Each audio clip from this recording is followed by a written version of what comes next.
មើលត្រគាកងក់ទើបខំពើទៅណាតាមប្តីឬតាមសង្សារកុំតន់ទៅណាជីវ៉ាដាក់មួយតយសិន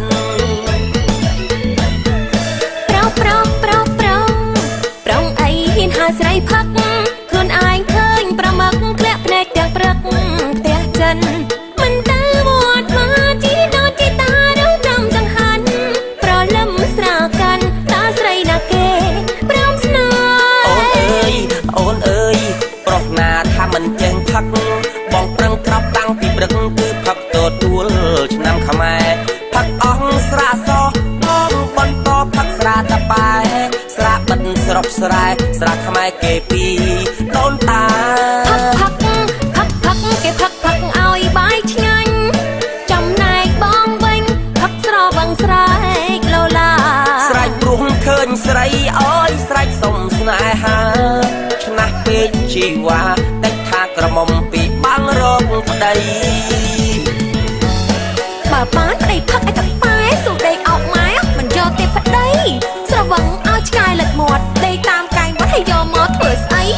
បងផឹកអូនកុំរអ៊ូចូលដេកត្រង់គូមិនឲ្យអូនភ័យ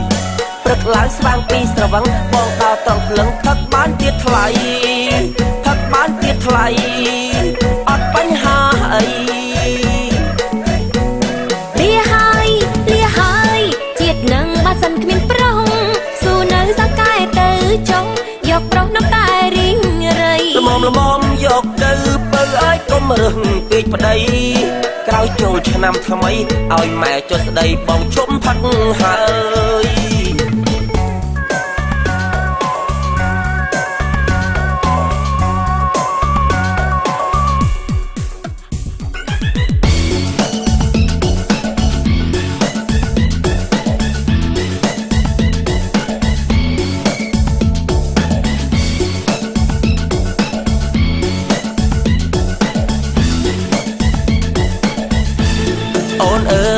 អូនអើយប្រុសណាថាមិនចេះផឹក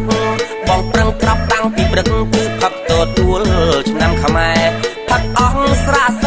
បងបន្តផឹកស្រាតប៉ែស្រាបិទស្រុកស្រែស្រាខ្មែរគេពីដូនតាផឹកគេផឹកឲ្យបាយឆ្ងាញ់ចំណែកបងវិញផឹកស្រវឹងស្រែកឡូឡាស្រែកព្រោះឃើញស្រីអើយស្រែកសុំស្នេហាឆ្នះពេកជីវ៉ាតែថាក្រមុំពីបាំងរកប្តីបើបានប្តីផឹកឲ្យតប៉ែសូដេកអោបម៉ែមិនយកទេប្តីស្រវឹងឲ្យឆ្កែលិចមាត់ដេកតាមកែងវត្តឲ្យយកមកធ្វើស្អីបងផឹកអូនកុំរអ៊ូចូលដេកត្រង់គូមិនឲ្យអូនភ័យព្រឹកឡើងស្វាងពីស្រវឹងបងដល់ត្រង់ភ្លឹងផឹកបានទៀតថ្លៃអត់បញ្ហាអីលាហើយជាតិនឹងបើសិនគ្មានប្រុសស៊ូនៅសកែទៅចុងយកប្រុសនៅតែរីងរៃល្មមយកទៅពើឲ្យកុំរឹងពេកប្តីក្រោយចូលឆ្នាំថ្មីឲ្យម៉ែចុះស្ដីបងជុំផឹកហើ